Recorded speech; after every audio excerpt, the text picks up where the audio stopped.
ರೆಡಿನಾ? ಹ್ಞೂ sir ready. ಹಾಂ, ಅದೇನೋ ಒಂದು ಹೇಳಿದ್ರೆ ಚೆನ್ನಾಗಿರುತ್ತಲ್ಲ ಅಂತ. ಸೊ ಯಾರ್ಯಾರಿಗೆಲ್ಲ ನ್ಯೂಟ್ರಿಷನ್ ಬ್ರೇಕ್ಫಾಸ್ಟ್ ಗೊತ್ತಿಲ್ಲ ಮತ್ತು ತುಂಬ ಜನಕ್ಕೆ ಗೊತ್ತಿದೆ, ಸೊ ಇದು ನಿಮಗೋಸ್ಕರ ವಿಡಿಯೋ. ನಾನು ಆಲ್ಮೋಸ್ಟ್ ಒಂದು 8 ವರ್ಷದಿಂದ ನಂದು ಮಾರ್ನಿಂಗ್ ಬ್ರೇಕ್ಫಾಸ್ಟು ಇದೇ nutrition shake, Herbalife nutrition shake. So ಇದು ವೆಯ್ಟ್ ಕಂಟ್ರೋಲ್ ಆ್ಯಂಡ್ ಮ್ಯಾನೇಜ್ಮೆಂಟಿಗೆ ಯೂಸ್ ಆಗುತ್ತೆ, ವೆಯ್ಟ್ ಲಾಸಿಗೂ ಯೂಸ್ ಆಗುತ್ತೆ, ವೆಯ್ಟ್ ಜಾಸ್ತಿ ತೂಕ ಜಾಸ್ತಿ ಮಾಡ್ತಾರೆ, ವೆಯ್ಟ್ ಗೇನಿಗೂ ಯೂಸ್ ಆಗುತ್ತೆ. ಸೊ ಹೆಂಗೋ ಇದ್ರ ಮೇಲೆ ಬರೆದಿದ್ದಾರೆ, formula 1 nutritional shake mix meal replacement for weight control and management. So ಇದನ್ನು ದಿನಕ್ಕೆ 1 ಬಾರಿ ಯೂಸ್ ಮಾಡೋದ್ರಿಂದ ನಿಮ್ಮ ತೂಕ ಏನಾದ್ರು ಒಂದು 100 kg ಇದ್ದರೆ 200 kgನೇ ಇರ್ತೀರ, ಕಮ್ಮಿನೂ 101 kgನೂ ಆಗಲ್ಲ, 99 kgನೂ ಆಗಲ್ಲ. ಆ ಥರ ಮೈಂಟೈನ್ ಮಾಡೋಕ್ಕೆ ಇದು ಸಪೋರ್ಟ್ ಮಾಡುತ್ತೆ. ಇವಾಗ ನನ್ನ ವೆಯ್ಟ್ ಬಂದುಬಿಟ್ಟು 62 kg ಇದ್ದೀನಿ, ನನ್ನ ತೂಕ. ಸೊ ನಾನು 62 kgನೇ ಇರಬೇಕು, ಅದಕ್ಕಿಂತ ನನ್ನ ತೂಕ ಜಾಸ್ತಿನೂ ಆಗಬಾರ್ದು ಅಂತ ನಾನು ಡಿಸೈಡ್ ಮಾಡಿದರೆ, ಸೊ ನನಗೆ ಅದಕ್ಕೆ ಸಪೋರ್ಟ್ ಮಾಡುತ್ತೆ ಈ ನ್ಯೂಟ್ರಿಷನ್. ಸರಿನಾ? ಒಂದು ಬ್ಯಾಡ್ ಒಪಿನಿಯನ್ ಇದೆ, ಇದು ತುಂಬ ದಿನ ಇಟ್ಟಿರ್ತಾರೆ ಹಾಲು, ಮತ್ತು ಇದು ಡೈರೆಕ್ಟಾಗಿ ಯೂಸ್ ಮಾಡೋದು ಹೆಂಗೆ ಏನು ಅಂತೇಳಿ.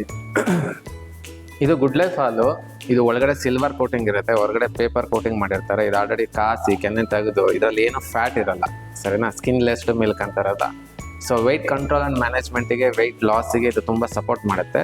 ಮತ್ತು ಇದು ಕಾಸೋದು ಬೇಡ, ಡೈರೆಕ್ಟಾಗಿ ಯೂಸ್ ಮಾಡಿ, ಅದು ಒಳ್ಳೆಯದು. ಡೈರೆಕ್ಟಾಗಿ ಯೂಸ್ ಮಾಡಿದರೆ, ಕಾಸಿದ್ರೆ ಅದು ಗೊತ್ತಿಲ್ಲ ಏನಾಗುತ್ತೆ. ಸೊ ಡೈರೆಕ್ಟಾಗಿ ಯೂಸ್ ಮಾಡಿದ್ರೆ ಒಳ್ಳೆಯದು. ಸೊ ಇದು ಫಾರ್ಮುಲಾ 1 ಶೇಕ್ ಡೈಲಿ ಈ ಥರ 3 ಸ್ಪೂನ್ ಹಾಕ್ಕೊಳ್ಳೋದು.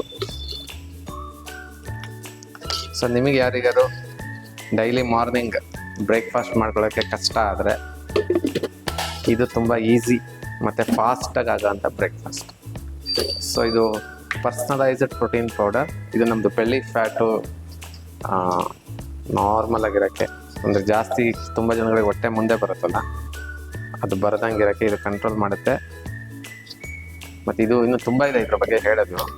ಡೈಲಿ ಒಂದೊಂದು ವಿಡಿಯೋ ಮಾಡೋಣ ಅಂತ ಅಂದ್ಕೊಂಡಿದ್ದೀನಿ, ನೋಡೋಣ, ಹೇಳ್ಕೊಡ್ತೀನಿ ಡೈಲಿ ಏನೇನು ಮಾಡುತ್ತೆ. ಅಶ್ವಿನಿ ಯೂಸ್ ಮಾಡಿದ್ದೆ ಅಲ್ಲಿನ? ಹಾಂ ಸರ್ ಮಾಡಿದ್ದೆ. ನೀನು ಎಷ್ಟು ದಿನ ಕೊಟ್ಟಿದ್ದು ನಿನಗೆ? 5 ದಿವಸ ಕೊಟ್ಟಿದ್ದೆ. ಏನೇನು ಚೆನ್ನಾಗೈತೆ ಅವಾಗ 5 ದಿನದಲ್ಲಿ? ಆಫ್ ಆಯ್ತಾ?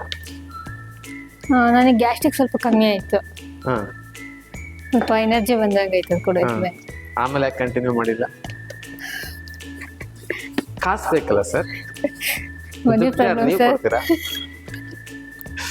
ಸೊ ನ್ಯೂಟ್ರಿಷನ್, ದೇಹಕ್ಕೆ ನ್ಯೂಟ್ರಿಷನ್ ಕೊಡ್ಬೇಕಂದ್ರೆ ಯೂಶಲಿ ಏನ್ ಖರ್ಚಾಗುತ್ತೆ? ಮನಿ, ದುಡ್ಡು ಬೇಕಾ? ಸೊ ಹಂಗಾಗಿ ಬೇಡ ಸರ್, ನಾವು ಅನ್ನ ತಿನ್ಕೊಂಡೇ ಇರ್ತೀವಿ, ಪ್ರಾಬ್ಲಮ್ಸ್ ಬಂದಾಗ ನೋಡ್ಕೊಳ್ಳೋಣ ಅಂತ ಬಿಟ್ಟಿದ್ವಿ. ಸೊ ಇಷ್ಟೇ ನ್ಯೂಟ್ರಿಷನ್ ಬ್ರೇಕ್ಫಾಸ್ಟು. ಇದು ತೊಗೊಳೋದ್ರಿಂದ ಏನು ಅಡ್ವಾಂಟೇಜ್ ಅಂದರೆ ಕ್ರಾನಿಕ್ ಡಿಸೀಸ್ ಬರಲ್ಲ. ಇವಾಗ ನನಗೆ ಸಿವಿಯರ್ ಗ್ಯಾಸ್ಟ್ರಿಕ್ ಅಂತೆ, ಬ್ಯಾಕ್ ಪೇನ್ ಅಂತೆ, ತಲೆನೋವು ಅಂತೆ, BP ಅಂತೆ, ಶುಗರ್ ಅಂತೆ, ನನಗೆ ಬರಬಾರ್ದು ನನ್ನ ಲೈಫಲ್ಲಿ ಅಂತ ನಾನು ಅಂದ್ಕೊಂಡಿರೋದು. ಅದಕ್ಕೆ ನಾನು ಏನು ಮಾಡಬೇಕು? ಏನೋ ಮಾಡಬೇಕಲ್ಲ, ಅದು ಬರಬಾರ್ದು ಅನ್ನೋದಕ್ಕೆ. ಸೊ ಅದಕ್ಕೋಸ್ಕರ ಇದನ್ನು ಯೂಸ್ ಮಾಡ್ತೀನಿ. ಇದು ನ್ಯೂಟ್ರಿಷನ್ ಆಗಿರೋದ್ರಿಂದ ನನ್ನ ಬಾಡಿಗೆ ಕ್ರಾನಿಕ್ ಡಿಸೀಸ್ ಬರದೇ ಇರೋ ಥರ ನೋಡ್ಕೊಳ್ಳುತ್ತೆ. ಸೊ ಇದು ಇವತ್ತಿನ ಸ್ವಲ್ಪ ಇನ್ಫಾರ್ಮೇಷನ್ಸು. ಪ್ರತಿ ದಿವಸ ಒಂದೊಂದು ವಿಡಿಯೋ ಮಾಡಬೇಕಂತಿದೆ. ಸೊ ನೋಡೋಣ, ನಿಮಗೆ ಇದ್ರ ಬಗ್ಗೆ ಏನಾದ್ರು ಇಂಟ್ರೆಸ್ಟ್ ಇದ್ದರೆ ಕೆಳಗಡೆ ನಂಬರ್ ಹಾಕಿರ್ತೀನಿ, ಕಾಲ್ ಮಾಡಿ. ನ್ಯೂಟ್ರಿಷನ್ ಜಸ್ಟ್ ಇದು ಯಾವುದೇ ಕಾಯಿಲೆಗಳನ್ನ ವಾಸಿ ಮಾಡಲ್ಲ, ಆದರೆ ಪ್ರಿವೆಂಟ್ ಮಾಡುತ್ತೆ. ಕಾಯಿಲೆ ಬರದೇ ಇರೋ ತಡಿಬೇಕಂದ್ರೆ ನನ್ನ ದೇಹಕ್ಕೆ ಒಳ್ಳೆ ಸತ್ವ ಇರೋ ಆಹಾರ ಬೇಕು. ಇವತ್ತಿನ ಫುಡ್ಡಲ್ಲಿ ಗೊತ್ತಲ್ಲ, ಇವತ್ತಿಂದು ನೀವು ನೋಡ್ತಿರೋ ಥರನೇ ಎಲ್ಲ ತರಕಾರಿ, ಎಲ್ಲ ಹಣ್ಣುಗಳು, ಎಲ್ಲದರಲ್ಲೂ ಅಥವಾ ಗೊಬ್ಬರ, ದನ ಗೊಬ್ಬರ ಹಾಕ್ತಾ ಇಲ್ಲ ಜಾಸ್ತಿ, ಬೇರೆ ಬೇರೆ ಯೂರಿಯಾ ಅಂತೆ, ಪೊಟ್ಯಾಶ್ ಅಂತ ಎಲ್ಲ ಗೊಬ್ಬರ ಯೂಸ್ ಮಾಡೋದ್ರಿಂದ ನಾವೇನೇ ತಿಂಡಿ ತಿಂದಾಗ ನಮಗೆ ಇಮಿಡಿಯೇಟ್ 1 hour ಒಳಗಡೆ ನಮಗೆ ಸುಸ್ತು, ಆಯಾಸ ಸ್ಟಾರ್ಟ್ ಆಗುತ್ತೆ. ನೀವು ಯಾರ್ಯಾರು ಬೆಳಗ್ಗೆನೇ ತಿಂಡಿ ತಿಂತೀರಾ, ನೀವು ನೋಡಿ, ತಿಂಡಿ ತಿಂದು 1 hour ಒಳಗಡೆ ನಿಮಗೆ ಸುಸ್ತು, ಆಯಾಸ ಸ್ಟಾರ್ಟ್ ಆಗುತ್ತೆ. ಅಶ್ವಿನಿ ಏನು ತಿಂಡಿ ತಿಂದಿದ್ದು ಇವತ್ತು? ಪುಳಿಯೋಗರೆ. ಏನಾಗ್ತಿದೆ ಬಾಡಿ? ಒಳ್ಳೆ ಎನರ್ಜಿ ಇದೆಯಾ? ಏನಾಗ್ತಿದೆ? ಯಾಕೆ ಸುಸ್ತು ಅನ್ಸಿದೆ ಸರ್. ನೀನೇನು ತಿಂದಿದ್ದ ಭೋಗ? ಏನು ಇಬ್ರು ಮಾತಾಡ್ಕ ಪುಳಿಯೋಗರೆ ಮಾಡ್ಕೊಂಡಿದ್ದೀರಾ? ಹಾಂ, ಇಲ್ಲ ಮಾತಾಡ್ಕೊಂಡಿದ್ರ ಇವತ್ತು ಪುಳಿಯೋಗರೆ ಮಾಡೋದು ನಿಮ್ಮಂದ್ರೆ ನಾನು ಪುಳಿಯೋಗರೆ ಮಾಡ್ತೀರಂತ. So any food, any carbohydrates, ಅಂದ್ರೆ ನಮ್ಮ ಸೌತ್ ಅಲ್ಲೆಲ್ಲ ಕಾರ್ಬೋಹೈಡ್ರೇಟ್ಸ್ ಅಂದ್ರೆ ಏಕದಳ ಧಾನ್ಯ ಜಾಸ್ತಿ ತಿನ್ನೋದ್ರಿಂದ